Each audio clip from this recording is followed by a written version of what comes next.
Olá, pessoal! A nossa revisão agora vai ser sobre narrativas de aventuras. Tá aí na tela para vocês verem o slide que a gente vai utilizar hoje na nossa pequena revisão.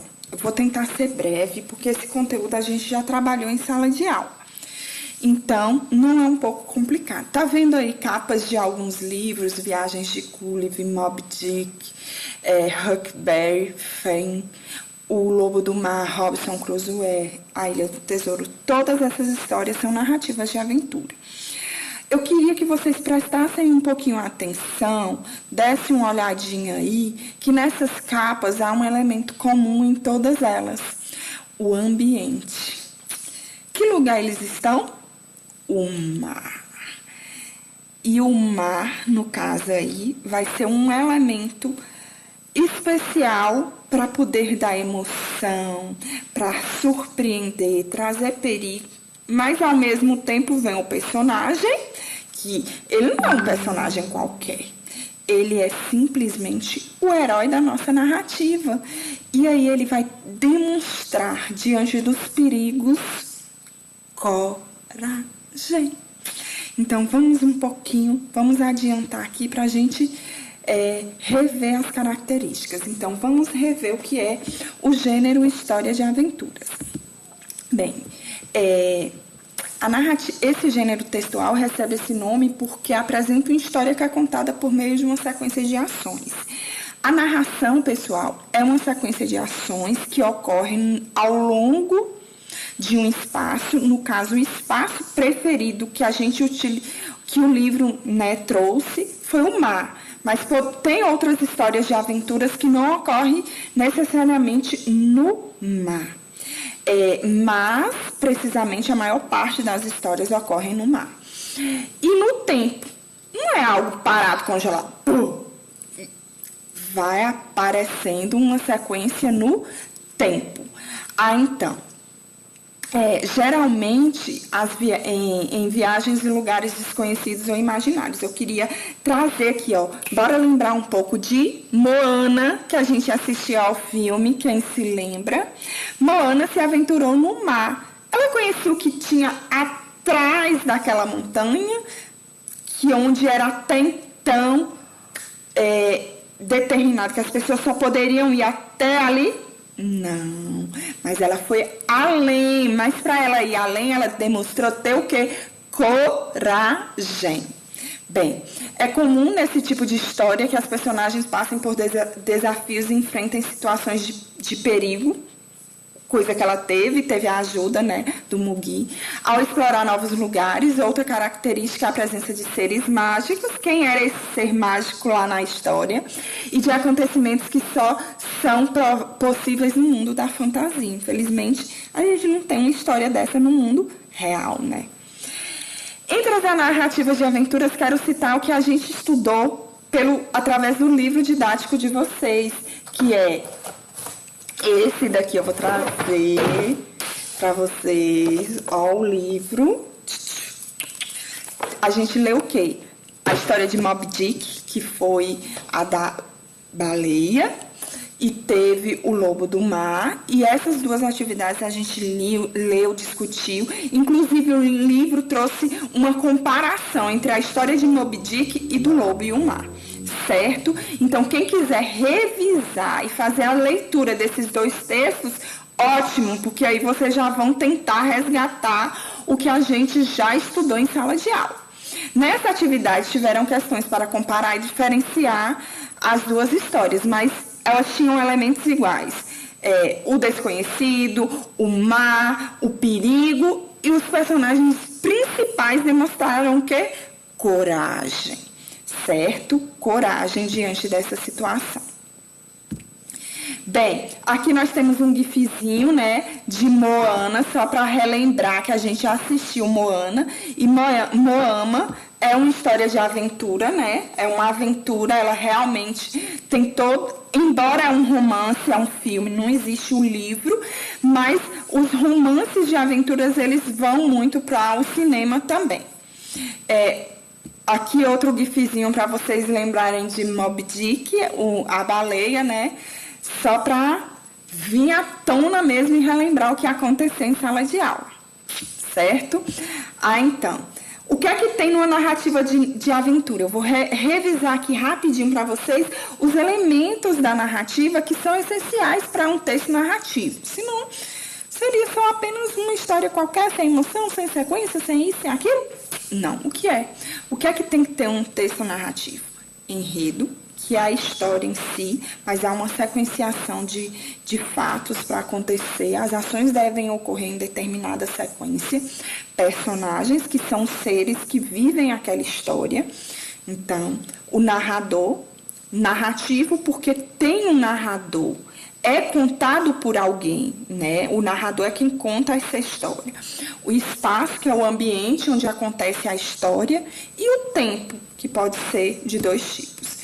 Bem, o enredo, como eu disse, ele precisa ter uma sequência. A história começa e a gente não tem muito que... A gente está conhecendo, se inteirando da história, não é? Aí o que é que acontece? Essa parte que é apresentado o personagem, é apresentado os elementos, o cenário, é a apresentação da história, certo? Nesse momento, a gente vai entrando em contato com aquela história, né, com a narração, e não acontece nada fora do normal. Mas depois que tudo isso foi apresentado, é um importante momento na narração, a complicação. Na complicação, gente, é necessário toda narrativa, escutem bem, atentem, é preciso ter um conflito, um problema que quebra esse equilíbrio inicial. Por quê, professora? Porque senão não teria graça ler. Seria uma história sem era nem beira. Uma história qualquer. E não é uma história qualquer que a gente quer ler. Então, tem que ter um conflito que quebre esse equilíbrio inicial, né? Vai demonstrar aí dos personagens nova atitude, vai demonstrar, pedir dos personagens tentar solucionar esses problemas, esses conflitos, para que venha o clímax, que é o ponto de suspense, é o ponto que a gente acha que a história está acabando, nos cria expectativas em relação ao final da história. E, por fim, o desfecho, que é o final da história, sim. Como acaba, como os personagens acabam, como termina a história, como se desenrola a história. O espaço, a gente viu que o espaço ele é muito importante para a narrativa. Por quê? Porque o espaço é um lugar em que a narrativa ocorre. Por exemplo, se eu digo que a história vai acontecer em uma casa abandonada, cheia de casa de aranha, você já imagina uma história de terror, de suspense, que algo de ruim vai acontecer. Se eu digo que é no mar, essa história possivelmente pode ter aventura, perigo, e vai se tratar de uma narrativa de aventura. Se eu digo que é um palácio muito bonito, florido, você já imagina que seja um conto de fada, uma história de princesa. Então, caracterizar o espaço, ele é muito importante para a gente entender. Ele vai nos trazer elementos para a gente entender a história, certo? Então, o espaço é muito importante por isso. Bem, outro ponto é os tipos de narrador. Então, o narrador é quem conta a história, certo? Quem conta a história. Essa história pode ser contada por duas vozes, dois discursos verbais. Então, o que é? Cada uma história que lemos, ouvimos ou escrevemos é contada por um narrador. É a pessoa escolhida para dizer a história. Então, esse narrador ele pode ocorrer. Se for em primeira pessoa, o que é que acontece? Esse narrador está participando da história. Se ele participa da história, ele é um narrador personagem. Esse primeiro aqui, que está no canto superior direito. É o narrador personagem, é o narrador que participa da história. Ou ele é o personagem principal, ou ele é um personagem secundário que vai contar a história do personagem principal. Mas ele está lá. Então, ele pode ser escrito em primeira pessoa do singular eu ou nós. E em terceira pessoa, nós temos dois tipos de narrador. O observador, que é aquele narrador que apenas conta a história de maneira neutra, sem intromissão, sem comentários, sem dar detalhes. Ele apenas conta a história. E o onisciente, ele conta a história, mas ele é intruso. Ele não se contenta em apenas contar a história, gente. Ele quer. Tem hora que ele quer saber mais da vida do personagem do que o próprio personagem sabe. Ele tá lá, o personagem está lá pensando se tem ou não coragem de ir para o mar, e ele já diz, ele vai ter coragem.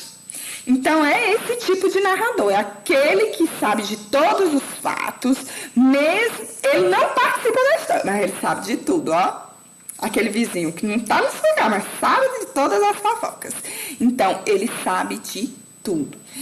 Costuma ir além do que os personagens revelam. Ele consegue narrar os pensamentos e sentimentos que tá lá escondido. Ó, eu estou pensando uma coisa aqui, você está sabendo o que eu estou pensando? Não. O narrador onisciente. Ele é tão intruso, tão metido, que ele vai lá e comenta o que o personagem está sentindo sem o personagem quer revelar.